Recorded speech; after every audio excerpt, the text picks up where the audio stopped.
Hey there, I'm Lee Ullman here with some big news from the National Young Farmers Coalition. We're partnering with Heritage Radio Network on a special season of The Farm Report. It's all about what's happening with the Farm Bill and how it impacts farmers and eaters. I am growing diversified vegetables on land that's been in our family for 150 years. And so with the pandemic, gentrification, property values going up, we had to sell the land and we lost it. Join us as we uncover the untold stories behind this massive piece of legislation that shapes how we grow our food, what we eat, and so much more. The problems we have had, those are things that come from earlier Farm Bill and USDA policy, right? Like Earl Butz, get big or get out.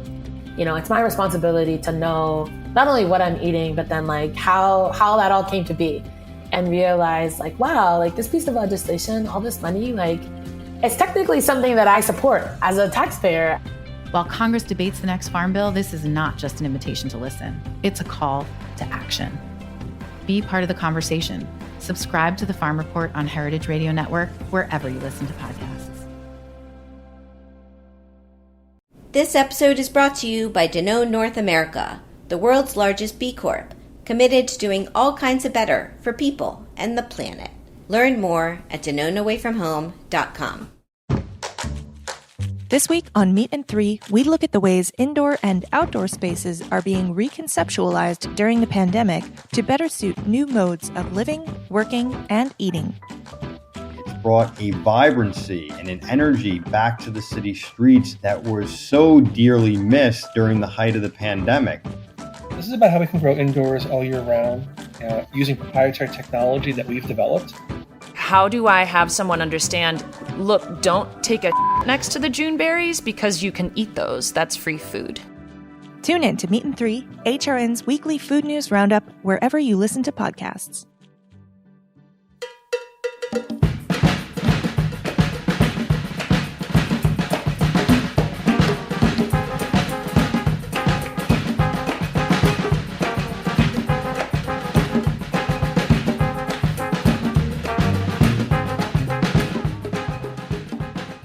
Well, hello. Welcome to All in the Industry on Heritage Radio Network.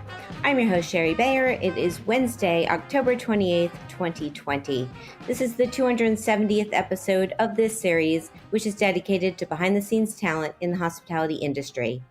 Today, my guest is a writer and podcaster who has a new Good Drinks book, and I will introduce her fully in a moment. First, as I do on every show, I will start out with my PR tip, and then later we will have my speed round game, industry news discussion, solo dining experience, and the final question. As the founder of Bayer Public Relations, I'm going to tip the show off with my PR tip of the week. So today's tip is to exercise your right to vote. Understand that every single vote matters and that you and I can make a difference. It is not only our right and privilege to vote, but our duty and responsibility as a part of a democracy.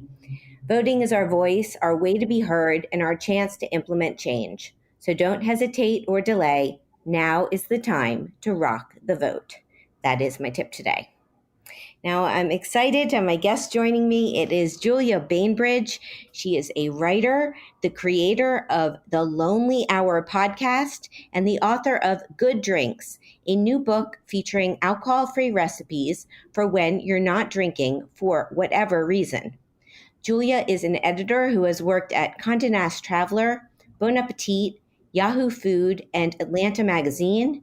She's a James Beard Award-nominated writer whose stories have been published in Food and Wine, The Wall Street Journal, The Washington Post, and more. And her mission is to normalize all kinds of drinking, including not drinking. So hi, Julia. Welcome to the show. Hi. Thanks so much for having me. That was a mouthful. You got a lot in those first 2 minutes. I cram it all in at the beginning. Yeah, I always start out with a lot of information. Yes, and very good tip. And 200, what is it? 78th, did you say? We're at 270 today. Oh my God. Or not. Congratulations. I've made you. what, like 40 episodes of my show. I can't believe that you made so many. Yeah, no, I've been going for a while now. I don't know. I think it just adds up. Yes. Well, bravo. I'm very happy to be here. And I guess I should change. I've said my mission is to normalize all kinds of drinking, including not drinking. I don't necessarily want to normalize binge drinking. Maybe I need to edit that. Okay, well, we'll make a note in that. I don't know how many of my listeners would have gone in that direction with what I said, but you never know. Well, thank you so much for chatting with me today. There's so much to talk about. I always like to start with my guests about their background and how you got into writing and then eventually podcasting and becoming an editor. So you want to take us back a little bit? Oh gosh, which should we start with? Where do I start? Well, just your career. Like, did you want to get into journalism? Did you, where did you go to school? Or sort of like a little bit about your career path? I flip-flopped a little. Yes, I applied. I got into Boston University to study journalism. And then my first semester in, I thought, I don't really want to learn about the history of journalism in a classroom. I want to learn how to report by reporting. And so I switched to cultural anthropology. Can't say that that's necessarily been useful career-wise, although in my case, it did turn out to be.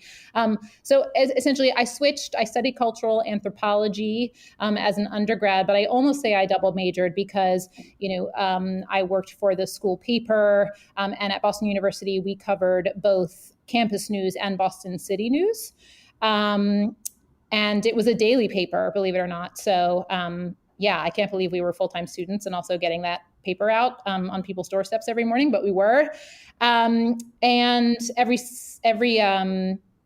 vacation, or rather like summer break, I was doing various internships and kind of, building up my portfolio, so to speak.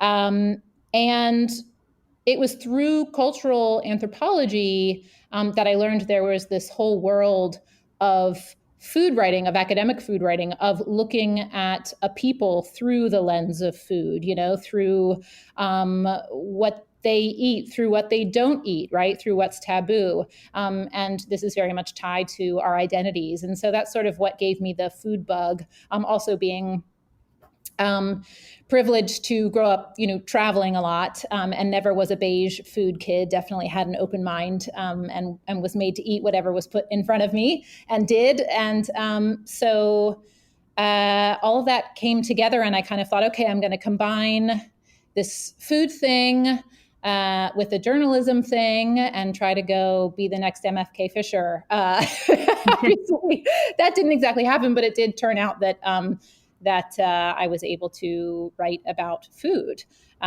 So actually went to culinary school after college. I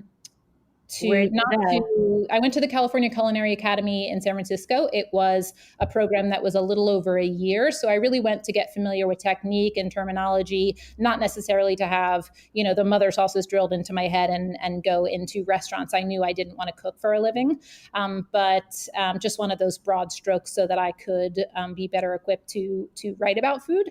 And then moved to New York without a job.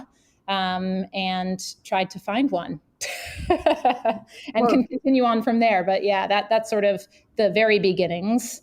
Does that make sense? Yeah. Well, you managed to find a job at many great publications. What was your first editorial job? Was that Condé Nast Traveler? That was, and excuse me for the noise you hear. We were saying earlier before we started recording that both of us have construction going on in our home. So I'm sorry for some of that you might hear in the background. Let's see. Yes. Speaking of privilege, I was very fortunate to have parents who would help put me in this very expensive city and make it such that I could live here and take a $30,000 a year job as an editorial assistant at Condé Nast at the time, right? So feel very lucky for being able to be in the center of the publishing world. So moved here. I think I did a couple pieces for Nylon for free. I had a friend who had gone straight into the publishing world from college, and I was a little bit behind because, again, I went to culinary school. So about, a little over a year behind her. And so I think she was an editorial assistant there and got me a couple assignments that I did for free online and just, tried to build some recent, clips. And eventually, I don't know how exactly it happened. I think I knew someone who knew Nancy Novigrad, who was then the editor-in-chief of Travel and Leisure, and my resume, which was then owned by Amex, which also owned Food and Wine. So my resume floated over there, and it was clear that I had an interest in food. And so met with the people there and got my first gig, which was a freelance position working on their cocktail guide that year. And that was great. My first bosses were Kate Crater and the great Jim Meehan, who was working on the cocktail guide at that time. So, wow. Then that ended. I got along with the staff very well, but there were no junior level positions open at the time. And so just continued to kind of network and moved kind of laterally, if you will, to another editorial assistant position over at Condé Nast Traveler. And then stayed in the Condé Nast for a little while, moving on to Bon Appetit from there. On and on, Yahoo Food, Atlanta Magazine. That's it. Yeah. I'm happy to answer any other specific questions. It's hard to break it No, I know you have so much experience. I feel old now. I reflect on it. I'm like, when did I can't even quite remember exactly how things happened. I used to have this, my spiel ready to go, but my age is showing. No, you still got it. But so now you're freelance. You're not. When was the last time you were in-house with a publication? Was that with Atlanta Magazine? Yes, it was. Okay. So I was the food editor of Atlanta Magazine for a couple years, and then got this book deal and went off to do research for that and returned home to New York, which was kind of always the plan. That I would be in Atlanta for 2 years and then return to New York. And we can discuss that. I have some mixed feelings about the decisions I made around then, but I must say Atlanta Magazine was probably the favorite job I've had in my career so far. And what a team there. And I can go into that if you're interested. But yes, currently freelance and kind of in a transition moment. And I don't know how much of this will, apply to your audience, but I have to say, I'm writing pretty seldom. I'm writing when something really grabs me or when I have the opportunity. Pretty much, want to continue to cover this non-alcoholic drink space and then here and there write profiles when I can, which for me and the way I do it, it takes a long time and isn't necessarily the most cost-effective way of working. So, definitely I look at the writing I do in the non-alc space as kind of part of the mission that I'm on. And then any of the other food writing is really out of the want to do it and the want to, get better at this craft and share great stories. But it's not the thing that's necessarily paying the bills. And I think that's something that shifted over the course of my time in the media world that, in my opinion, it's really no longer a sustainable full-time way to make a living. So not to be a downer, but I sort of write here and there. And I do right now all sorts of kind of odd jobs behind the scenes that I don't speakerphone a ton or put a speakerphone to a ton that are getting me by, but am kind of pivoting my career pretty soon onto something else full time. I'm still kind of figuring out exactly what that will look like, but I can speak in broad strokes if you care to. Yeah, well, I mean, I want as much as you want to share. I think you've transitioned a bit, but you've stuck with the food and beverage industry as your focus. I think let's talk a little bit about this beautiful book you have that I have here on my desk. And I'll start with my question from my last guest. So I had on episode 269, Leah Cohn. She's the chef and owner of Pig and Cow and of Piggyback NYC. She's a Top Chef alum and the author of a new book, Lemongrass and Lime, Southeast Asian Cooking at Home. Yeah. So yeah, and I also have that here. I'm like, my books. I keep piling up with amazing books in this little studio apartment I have. But So her question is, why did you decide to write a non-alcoholic book? And are there any low-cal recipes in the book that don't skip on the flavor? She did note her husband doesn't drink and that she does find sometimes non-alcoholic drinks are an afterthought when she's ordered them. I bet. Well, Leah, I will say none of the drink skips on flavor. I don't know offhand which are low-cal because I did not have that in mind when making this book. You know, this book is really a celebration of all the delicious stuff there is to drink that doesn't have alcohol. And it is not necessarily for people who have removed alcohol from their lives for fitness reasons. In terms of, you know, weight loss or whatever. I think some of the recipes naturally are low-cal. Let me see off the top of my head. Probably the fizzy hop tea, which is really flavored using hops and tea. And there's a little simple syrup you can add if you want, but you can also remove it if you are a fan of bitterness and that hoppiness and don't really need to balance it back a little with sweetness. I would say, I mean, tonic has some calories in it, but there's one recipe, the cover recipe actually, which is one of my favorite and one of the simplest. You do have to find verjus, but it's really just equal parts verjus, tonic water, and soda water. So that tonic gets cut a little bit. You still get a little bit of that like quinine bitterness, but it's cut a little with just water, which of course is low cal. Let me see. I'm sure there are others, but those are the first two that come to mind.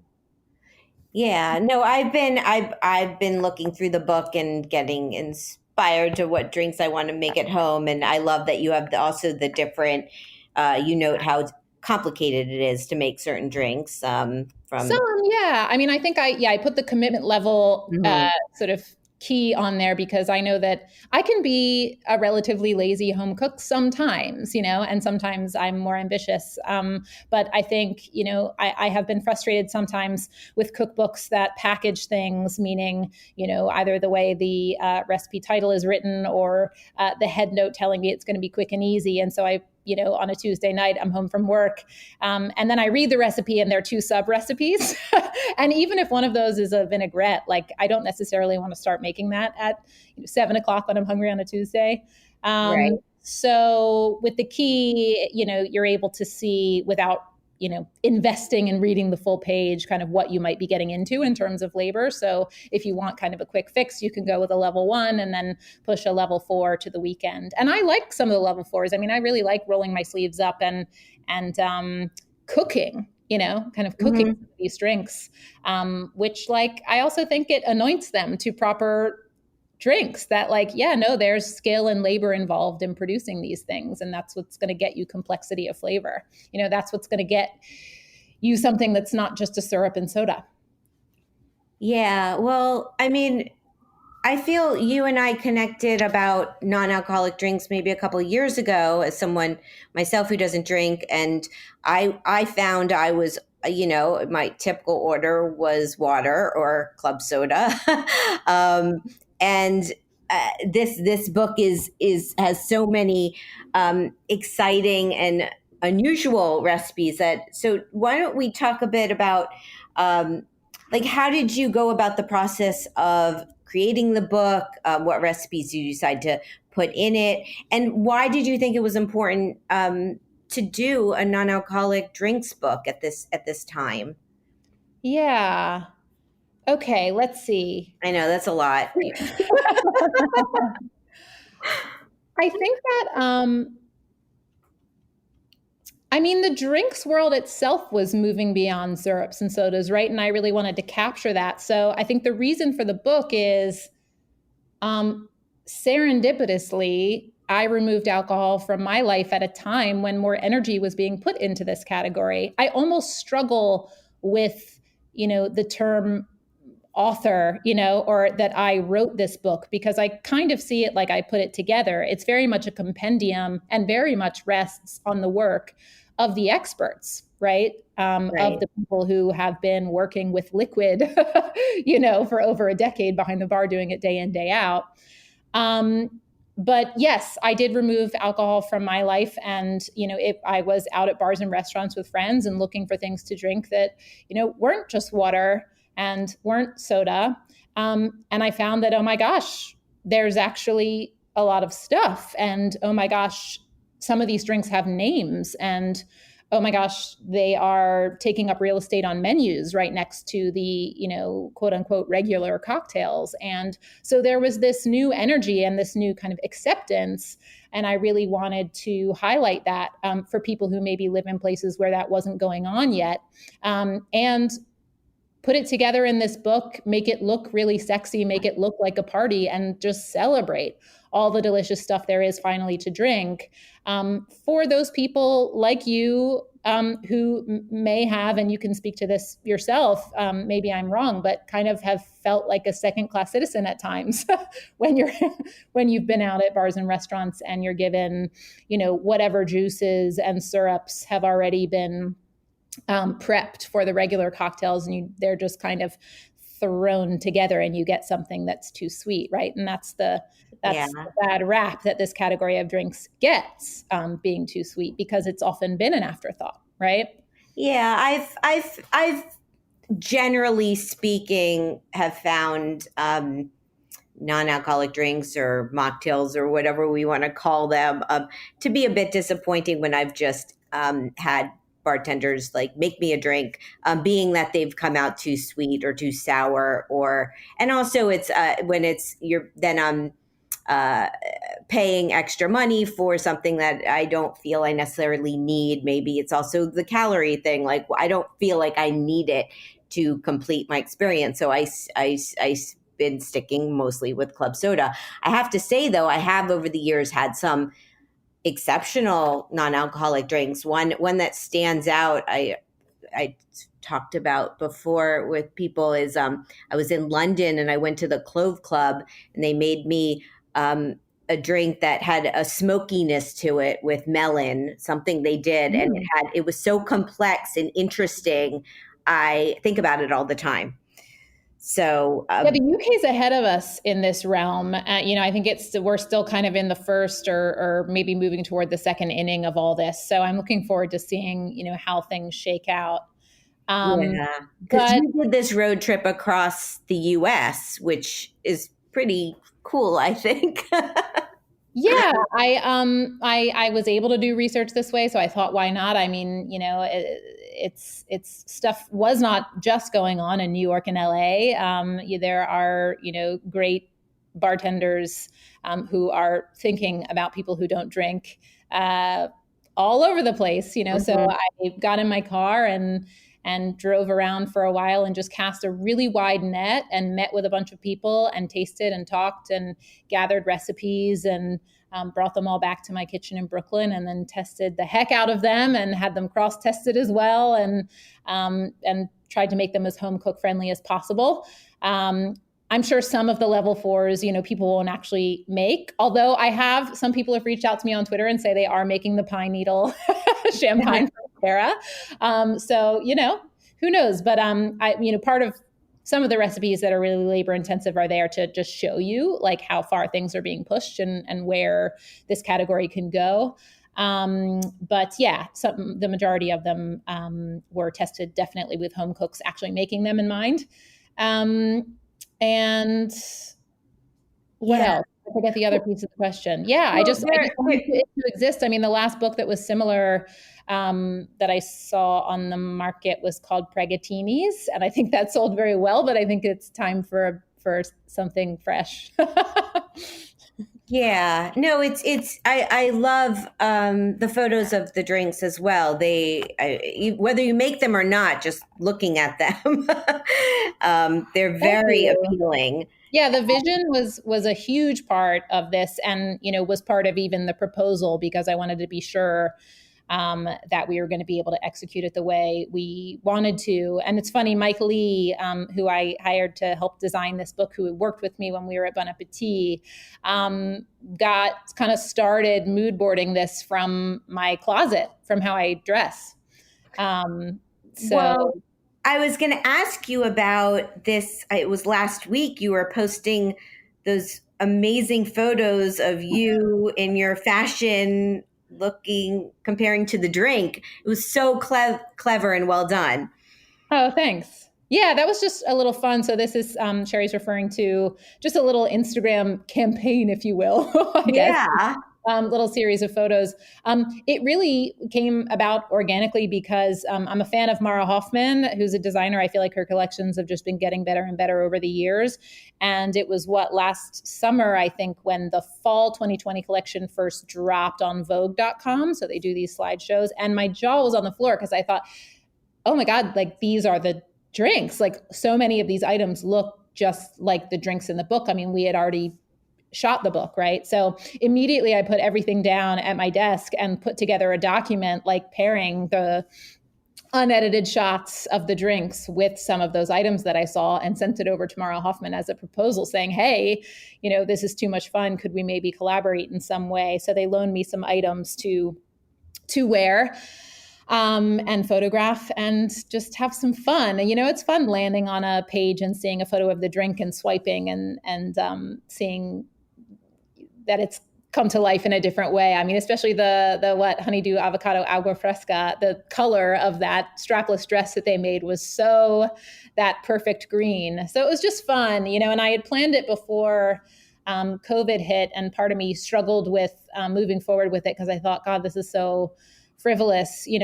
Quite frankly, part of me struggles with promoting, a book like this in this time because fancy food and drink it feels in the 2020 context kind of silly. But this I do believe in the mission of this book, and also Mara Hoffman is a small independent designer to my knowledge, and I think they were hit kind of hard by the pandemic, lost a good percentage of their staff. And so if that fun little series helped entertain some people, helped drive some sales to Mara Hoffman and also my book, then great. I'm glad I went ahead with it. I think it was fabulous. I mean, as a PR person, as someone who doesn't drink, like all of the above, I give it a 10. Thank you. Give it 11. Maybe I shouldn't be so open about my internal monologue then. Yeah, no, it was really well done. And you should be proud of it and clever. So thanks. Before we take a break, let's talk a little bit about your podcast, because I think 40 episodes is an impressive amount of shows, and I've listened to several of them, and I just want to know, like the Lonely Hour, how did you come up with that concept, and why was that? Is that the theme of your podcast? Yeah, again, another thing that interesting in 2020, we could look at it a little differently, and it might shift, given whatever, the needs we will have coming out of this. But I launched the Lonely Hour in 2016. So this was before, obviously, COVID hit. It was also before former U.S. Surgeon General Vivek Murthy first called loneliness an epidemic. This was before like the Cigna and BBC and Kaiser loneliness surveys were published. And I think it had been bouncing around in me for a while. I didn't necessarily want to get into podcasting. It was more that I really wanted to explore this topic. And I thought, on what platform would it best be explored? And it was really important to me that people hear others talking about this, that it be intimate in that way, but also not see them necessarily, because we come with a whole other host of feelings when, video's involved. So I guess I just think it's about sort of, it's definitely about, the everyday loneliness that is part of the human experience, right? So I'm not focusing on chronic loneliness. And although I do have some thoughts there, and that's where I wonder, should my, work in the future shift more towards sort of that need. But, the show itself is very much not about putting loneliness in the problem box. I think that's something that, I bristled at when then these loneliness surveys were published. A lot of the media was reporting on this epidemic. Very few people had attached themselves to this topic of loneliness. So if you want to get a soundbite and you do a quick Google because you're moving fast as a reporter, my name shows up when you Google loneliness. So a lot of people came to me, one saying, are you a loneliness expert, Julia Bainbridge, which is not the case. I'm not a cognitive neuroscientist. I'm not a sociologist. I have been a storyteller of this stuff. And maybe if I made the show the way I do, by the time I'm 80, we could call me an expert, but I'm not an expert now. I'm sort of another listener in a way. I'm cataloging all these people's experiences with loneliness so that we better understand it and get more comfortable with it. But another thing I would often be asked is, what are a few ways to combat loneliness? And that's not what I'm trying to do. I think, loneliness is endemic to being human, but we live in a culture where that's taboo, right? The admission of loneliness, both feels and perhaps is perceived as some kind of failure. Like if you were a more decent person or if you were somehow more likable or less broken, you would have a tribe. What does it say about you if you don't? And I think we kind of have to rehabilitate loneliness in order not to feel so lonely. So I decided, again, it wasn't something I was going to put in the problem box. It's entirely normal. So, could I represent that truth through storytelling? Could I put this big thing into small, approachable packages, in these episodes? And could there even be joy and humor in the mix, as is true to life? And that's what I'm trying to do. But there's another piece of that work that I think I could also do, but the show exists, in a very particular way, which is just to catalog people's experiences with loneliness and solitude, and that's it. It could exist that way until the end of time. Yeah, well, I mean, I give you a lot of credit for all of your work and that you dive into these different subjects and topics. And I last listened to your podcast. You had Kimberly Chow on, and it was a COVID period podcast. So and there were lots of people on this episode I knew. You had Howie Kahn, and it was really well done, and just documenting this time we're going through, which is, no one saw this coming, but it's certainly a lonely period, maybe for people who maybe weren't in that category before or saw it differently, I would say. Yeah, I struggled with what to do around that and I struggle with what to do in general in terms of what I produce right now, because there's so much noise out there, right? Right. But my listeners, who luckily are very engaged, were really asking for something from me. And I thought, what would make the most sense? What would still be true to the DNA of this show? And the first episode strayed a bit from that and did address some needs in terms of, I spoke with a counselor to better understand, how this is operating and maybe give some tips for combating loneliness. But then for much of the rest of the season, mini season, kind of went back to just chronicling how this is playing out in people's lives. And as you heard with Kim, and as I said earlier, there is also joy and humor in the mix with all these things. That's how life is, right? These things can all be happening in tandem with each other. And a lot of people, because I ended up going to people who are kind of in my circle, in one of my circles, right? Because this was still relatively early on in the pandemic, and I didn't feel comfortable asking people to give of their time unless I knew them, which as kind of a reporter is not normally how I would go about things. But this has been such a difficult time for so many that, on the one end, I would like to know what it looked like for a chef at that time, right? And to ask a chef to be recording his or her days, day in and day out, as all the people who, recorded those diaries for me did. But it felt not quite right given what happened to the industry, and same thing with other people. So I just felt, I felt in an odd way, it was only appropriate to ask people I knew to engage in this with me. Yeah, well, I mean, I appreciated listening to that episode, and what's great about your podcast and my podcast is they're in the archives that we can go back to and listen to. Yeah.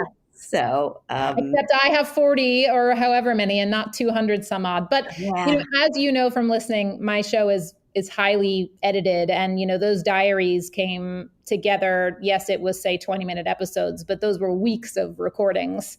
So putting together one episode takes a lot of work on the back end. Oh, sure. Yeah. I'd be exhausted if I had made 200. I admire the edits and the edited shows. My show over here, it's a raw take. So yeah, all of them have value. But and on that note, let's take a little break and we'll come back and we will have my speed round game. We'll talk some industry news. We'll follow up with my solo dining experience and then the final question. So stay with us. This is All in the Industry on Heritage Radio Network. Every time your customers eat and drink, they vote for the world they want to live in. And as the world's largest B Corp, Danone North America helps people vote for a better world with all kinds of better dairy, coffee, and plant-based products sourced and produced transparently. Danone North America has the brands people know and love, like International Delight, Oikos, Silk, So Delicious Dairy Free, Horizon Organic, and Stoke Cold Brew Coffee. But Danone North America represents more than just in-demand brands and better for your business products. They bring their B Corp certification to life in ways that protect the environment and communities by utilizing 100% renewable electricity sources to produce their products at their manufacturing facilities, committing $6 million to programs that restore the soil's ability to capture and sequester carbon, helping to restore more than 7.8 billion gallons to freshwater ecosystems through their water partnerships over the past decade, and committing to 100% reusable, recyclable, and compostable packaging by 2025.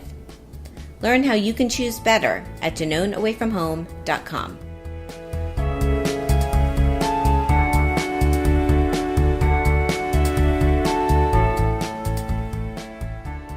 Welcome back to All in the Industry on Heritage Radio Network. I'm your host, Sherry Bayer. My guest today is Julia Bainbridge. She's a writer. She's the creator of the Lonely Hour podcast and the author of Good Drinks, a new book featuring alcohol-free recipes.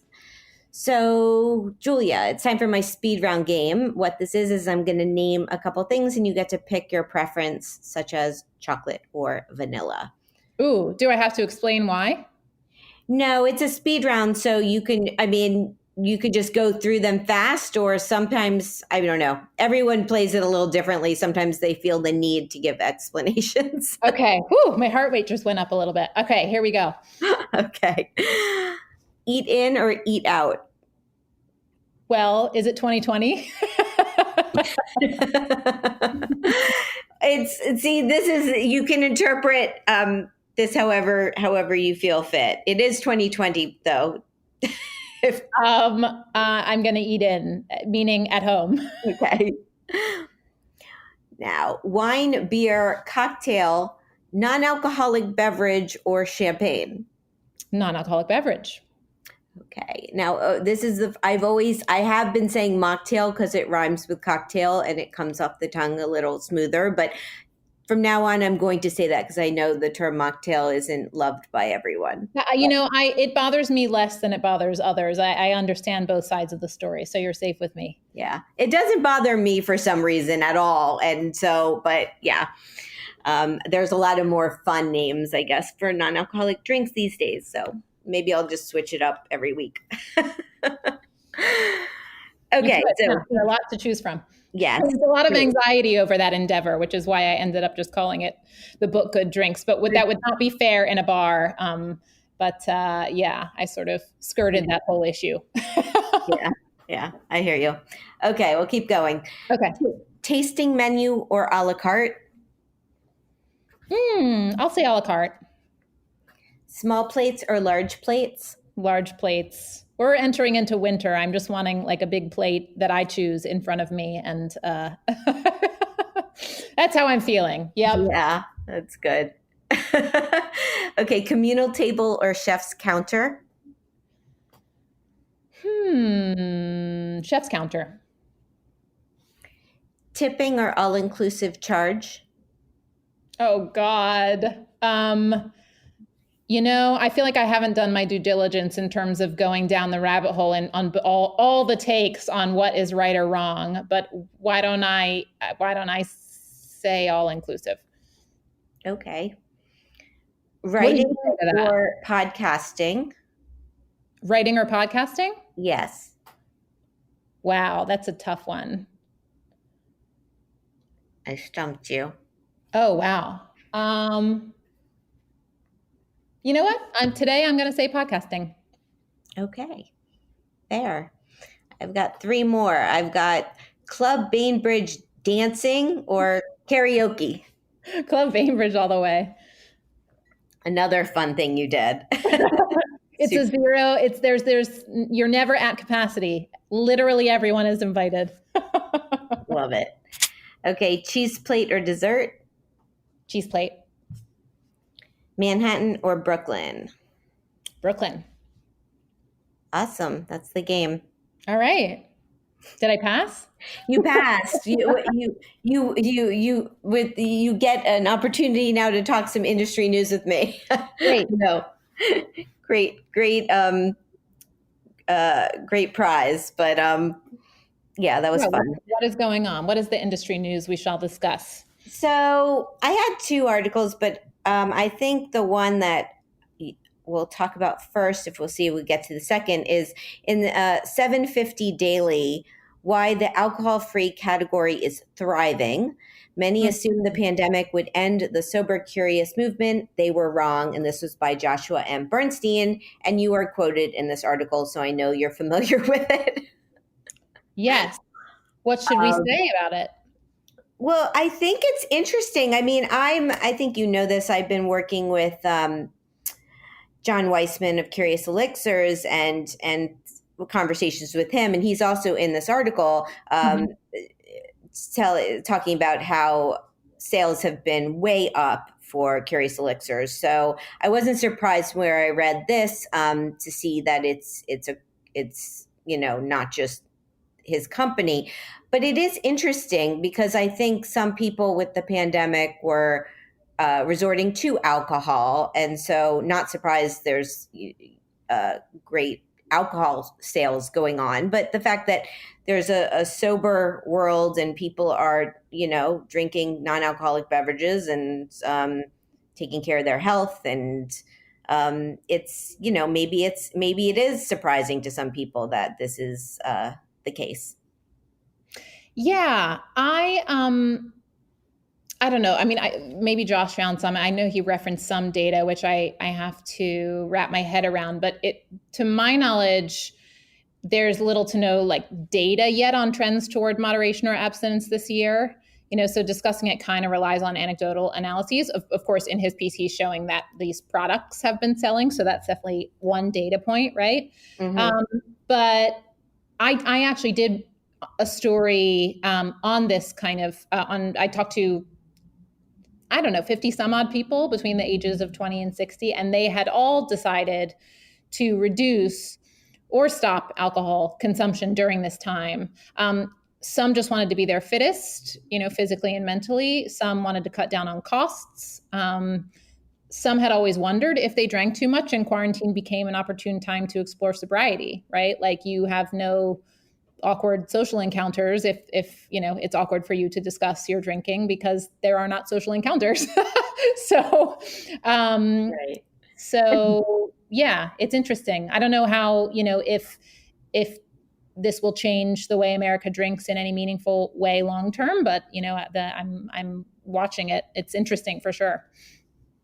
Yeah, I agree. And he did note some, sales increase with some companies. He noted one thing I thought interesting just with shipping nationwide, that there's no regulations when it comes down to non-alcoholic drinks. So it's a little easier to get products places. Right. Yeah.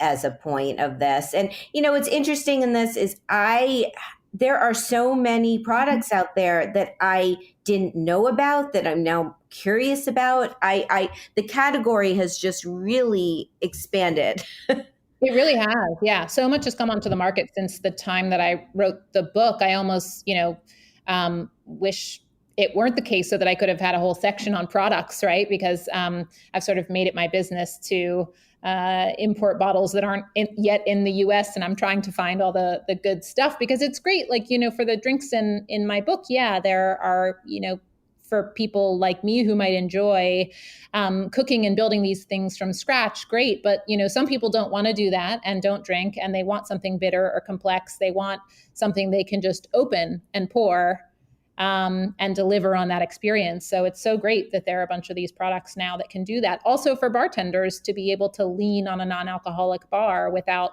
putting in the labor to build so much from scratch for their non-alc drink program. It's great. Yeah, I agree. And I don't know, your sequel to your book, you can. Well, so Derek Brown, who has the Columbia Room in DC, is working on a non-alc drinks book that will come out in 2021. And he has recipes in there, but also will have a lot of product recommendations. So I'm not sure what he's calling it yet, but keep an eye out for that. Okay. Well, I will. And we know Good Drinks is taken. Good Drinks is taken. But I continue to, on my social channels, talk about all the products that I'm tasting and share intel. So, you can wait until 2021 for Derek's sort of official in-print work. But in the meantime, I'm talking about this stuff all the time. In fact, right now I'm drinking something called Betera, Betera, that I don't even know if it's like officially out, but this guy, Paul, I don't know how to pronounce your last name, Eschbach, Eschbach. I think he was a former chef for Jean-Georges, and he's making these bottled non-alc drinks. And this one is an elderflower lime. Sounds nice. Yeah, it is nice. And there are two other flavors that he's made. They're in my fridge chilling for the tasting. But I think he just spent 8 months brewing and bottling and completed their first manufactured production run, around 6,000 gallons, I think he said. So, I guess we'll be seeing it soon. Betera. I'm into it. Right. I'll be on the lookout because I hadn't heard of it till now. So. Okay, so I'm going to segue into my solo dining experience. So this week it's at Besu. So here's the rundown. The location, 5 Bleecker Street, NoHo, New York City. The concept, it's a modern take on everyday Japanese comfort food. The owner is Maiko Kyogoku. I hope I'm saying that correct. And the chef is Emily Ewan. So why did I go? Well, I had been to Besu once before, but I heard they had a really great brunch and I wanted to go down there and support them. So my experience, this past weekend on Sunday, I went down there. I got a late reservation. I was seated at a table outside. They are doing indoor dining at 25%, but I was at an outdoor two-top under their little tent. They had the menu and a QR code that I scanned on my phone. I got some recommendations from the server before I ordered, and then I just enjoyed my solo meal. So what did I get? I went with the fried chicken Courage Sando, which is a sandwich with spicy mayo and pickles and a Martin's potato roll, and I got kukicha green tea. So my take, super delicious. I was like craving like a hearty sandwich. So it really hit the spot, very flavorful. And the tea was really lovely. It was, it's getting a little chilly in New York. So it's nice to have that to warm me up a little bit. The ambiance, it's the dining room is a very intimate space. And as I said, they're at 25% capacity indoors. And then outdoors, they have about 10 tables. I'd say it's perfect for brunch or dinner with friends. Interesting tidbit, New York Magazine's Grub Street has included their fried chicken on their absolute best fried chicken list in New York in 2019. And also, Besu has a location at the Time Out Market in Dumbo, Brooklyn. Just so if you're out there, you could check it out there versus being in NoHo in New York City. So personal fun fact, afterwards I met up with my friend Piche Ong, who's a well-known pastry chef. He was in the city, and we had some cake over at Harb's, which wasn't too far away. The cost of this meal was $19, not including tax and gratuity. Would I go back? Yes, and their website is besu.nyc.com, and that's BESSOU.NYC. So there we go. Yum. Have you been there before, Julia? I have not, but Japanese fried chicken is hard to compete with. Seriously. Luckily, I have one of my brothers married a Japanese woman born and raised in Tokyo, and she's a great cook, and I luckily have access to. Yeah, good for you. Stuff, including nabe, actually, this wonderful hearty stew. That last Thanksgiving we had nabe instead of turkey. Oh wow! And I think this Thanksgiving, I'm curious about your plans, but I, am not going anywhere. And my boyfriend, who is a chef and who is Mexican, I think we're going to make turkey tamales and maybe drop them off to some friends who are stranded here in New York for the holidays. So, wow, that sounds. Let me know if you need some tamales. I just put in my reservation for a big bird from Heritage Foods. Wow, amazing. Yeah, I don't know what my plans are as of now. It's sneaking up on us though. Okay, well, keep me posted if you need tamales. We're going to be the tamales. Wow, I will let you know. Sounds awesome. Good for you for doing that. So, so let's do the final question. So my next guest is Maneet Chauhan. She is the president and partner of Morph Hospitality Group, which includes Chauhan Ale and Masala House, Tansua, Chattable, and the Mockingbird, all in Nashville. She is a judge on Food Network's Chopped. She is also the author of a new book called Chat, which is recipes from the kitchens, markets, and railways of India. She co-wrote that with Jody Eddy, who's been on my show, and she is just fabulous. So, Julia, what would you like to ask Maneet? I mean, I have so many questions for Maneet about the particulars of the recipes, which all look so delicious. I don't yet have a copy myself, but she's really been on that promotional trail, and I've seen a lot of the recipes. So I think actually that's my question as someone who also has a book out right now is how, and I'm sorry for the screaming baby down the hall,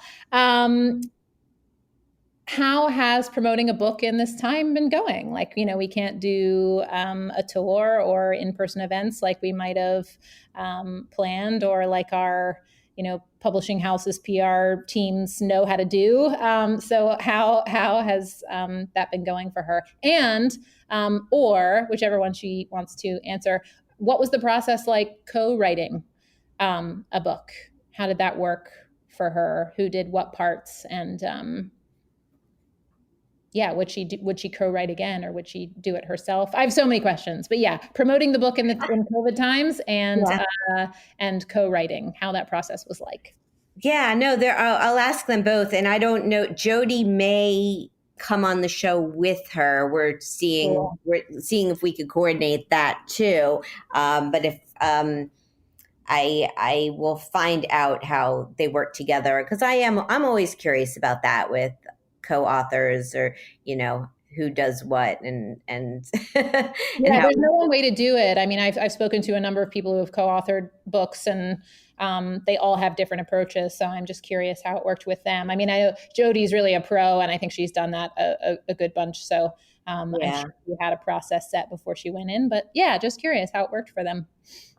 Well, awesome. I will find out. And just big congratulations to you. I'm impressed with everything that you've done in your career and everything now that you are doing, between the podcast, between the book, between your fashion. Thank you. And I might honestly, so the thing I was alluding to before is that I might be going back to school. I'm thinking about kind of bolstering the loneliness work by kind of formalizing my my knowledge around the human, mind and heart, shall we say, and possibly getting a master's in social work, or some kind of related psych degree, and going in that direction. So we'll see. Maybe we can talk in a few years and see if I actually did it. I would love, we can have a follow up, and that's exciting and good for you.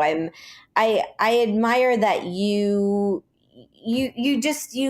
it's not like you have ideas, or you have things that interest you, and then you pursue them, and it's great. I think it's admirable. So we'll see. We'll check in. I'll check in with you whenever, a couple years, couple months, see where you're at. Yes. So thank you, and I'll keep you posted on Thanksgiving as well. Yeah, please do. Tamales coming your way if you want them. And otherwise, let me know what good drinks you have as you're out on your solo dining experiences. I mean, I know you report on beverages when you have them, but I'm always looking for new stuff. So keep doing that. I will. I have noticed over the years that there's more exciting options, and that, it depends, I guess, on my mood a bit, whether I decide to get a non-alcoholic drink, but I will let you know if I come across anything that's newsworthy. Awesome. Great. Okay, Sherry, thanks so much for having me. So my guest today has been Julia Bainbridge. She is a writer, the creator of the Lonely Hour podcast, and the author of Good Drinks, a new book featuring alcohol-free recipes for when you're not drinking for whatever reason. Her website is juliabainbridge.com, and you can follow her on social media at Julia Bainbridge. You can follow me at Sherry Bayer, at Bayer PR, and at All Industry. My Facebook page is All in the Industry. My websites are BayerPublicRelations.com, SherryBayer.com, and AllInTheIndustry.com. All of our shows are archived at heritageradionetwork.org. We are also on iTunes, Stitcher, and Spotify. Thanks always to my engineer, Amanda Wang, and thanks again to Julia. I'm Sherry Bayer. I'm taking next week off, so we'll be back with a new show on November 11th. Till then, be safe and be well, and thank you for being part of All in the Industry. Bye.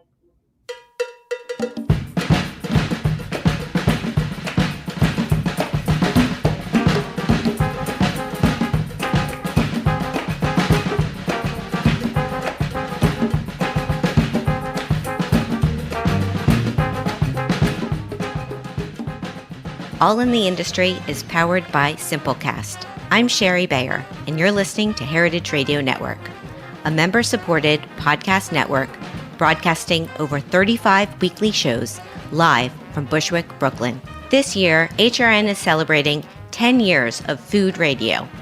For the past decade, we've been taking you behind the scenes of farms, restaurants, breweries, school cafeterias, and more. It's been 10 years, and we're just getting started. Learn more at heritageradionetwork.org.